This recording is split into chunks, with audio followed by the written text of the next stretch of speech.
There is a California model who has lost her leg. Her leg had to be amputated because she had toxic shock syndrome. Now, she had it back in 2012, but she's now suing the company Kotex, who she says is responsible.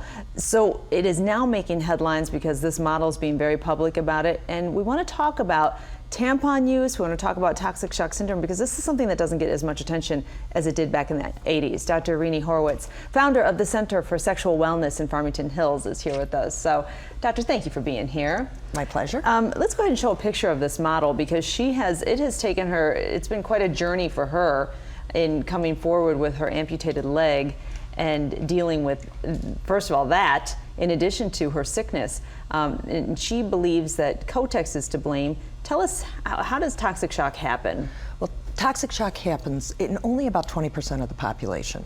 So you have to be, if you don't produce an antibody to Staph aureus, which we all have. It's on our skin. So there's a staph bacteria inside us. Right. And you're using tampons. That's usually how it happens, right?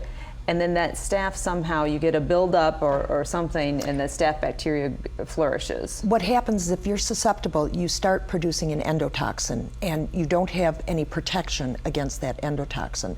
Okay. So when it's when you have a tampon in and there's blood, it's a perfect medium. It's a perfect storm to have this toxic bacteria grow. Right. What makes you susceptible? Could that be if you're sleep deprived or under the weather? No. You're susceptible if you don't have the antibody to it. Okay. So preventing it, and this was back in the 80s, this got a lot of attention because there were these super absorbent tampons that women were leaving in for an extraordinary amount of time, and that was leading to more and more cases of this. Right. Now, it seems like the women we talk to, the young women in our newsroom, aren't even aware of toxic shock syndrome. Well, they probably have never heard of it. Understand that toxic shock syndrome is not always a menstrual related. 50% of cases are non-menstrual, but we're talking about the menstrual related cases. Right, because it can be a staph infection that gets into your blood. Right. Okay, so gotcha.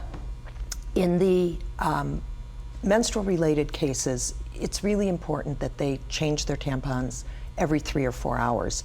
You know, it came to the forefront in the 1980s because of the materials that were used, and they were becoming more and more absorbent. Yes. So people were using them, they'd leave them in too long, and has that changed? Oh yeah, that's changed. They don't have these, they shouldn't be using super absorbent.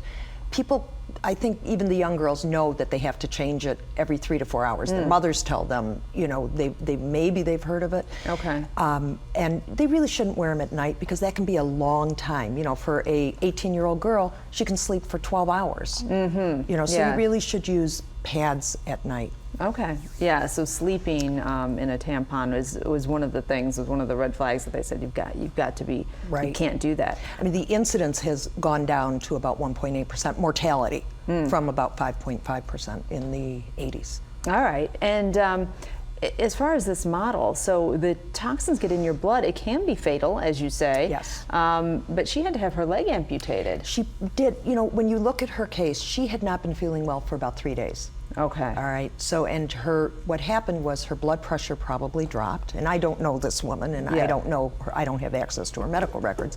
But my guess is she went into shock. Her blood pressure drops. You decrease the blood flow to the extremities because your blood flow wants to go to your heart and your brain, and so the extremities aren't quite as important according to your brain, and so according to your body, and so you decrease blood flow, you get tissue necrosis, and the tissue dies. And so she lost her leg. Right. I mean, it's a shame. Do you think she's got a viable lawsuit against Kotex? Because really, there's disclaimers on all tampons now. I don't know if she does. Right. I don't know the legal aspects. It'll be interesting to see.